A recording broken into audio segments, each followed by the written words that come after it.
الشعب يريد سراح المعتقل. حرية الفورية، حرية الفورية، صحافة القضية، صحافة القضية. احنا جينا اليوم كلجنة محلية بالدار البيضاء من أجل إطلاق سراح عمر راضي وكافة معتقلي الرأي وحرية التعبير في المغرب. جينا كمتضامنين إبان الجلسة الأولى ديال التحقيق مع عمر راضي في قضية المس بالأمن الداخلي والخارجي ديال المغرب. نعتبر حنا كلجنة هذه التهمة باقي التهم هي تهم ملفقة.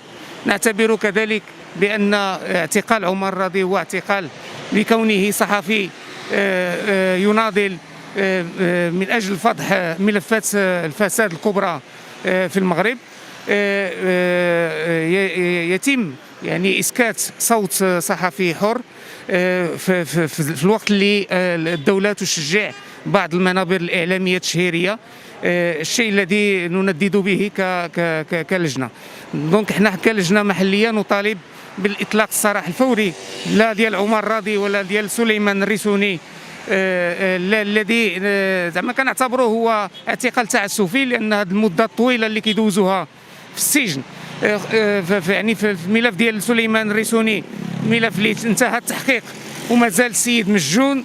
هادشي لا يعقل، يعني باسم هيئة الدفاع ديال عمر راضي ولا ديال سليمان الريسولي كيعتبروا بأن هذا الملف هو ملف سياسي، وهذا الاعتقال اللي مازال مشدودين، يعني الاعتقال اللي مازال كيعانيوا منه الصحفيين هو اعتقال تعسفي، لان مازال ما كاين حتى شي تهمه محدده، ما كاينش يعني حتى شي شهود، ما كاين حتى شي حاجه، شي دليل مادي اللي كيقول بان هاد الناس ارتكبوا هاد الجرائم. وشكرا.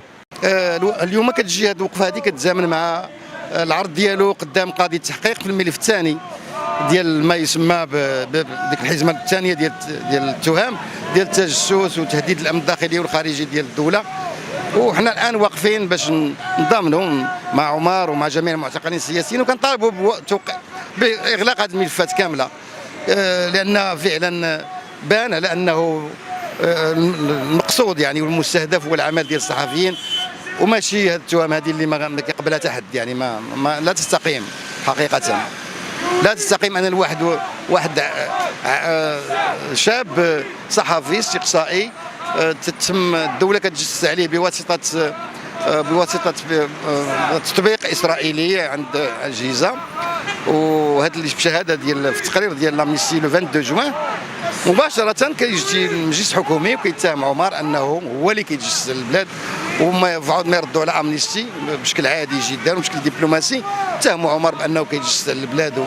وهنا فين كتجي هذه التهمه هذه، وداروا بلاغ تيتهموا عمر كصحفي، قال سماو كذلك متدرب. ما عرفتش انا كيفاش صحفي وهو متدرب وهو كيتجسس على بلاد قداش اللي هي المغرب، كيتجسس على لصالح جهات اجنبيه لها جهات استخباراتيه كما جاء في البيان ديال وكيل الملك وكيل العام. جايه الملفات اللي فضاح عمر راضي، لوحات الاشهار، مقالي الرمال، تفويت الاراضي والبرنامج السجن.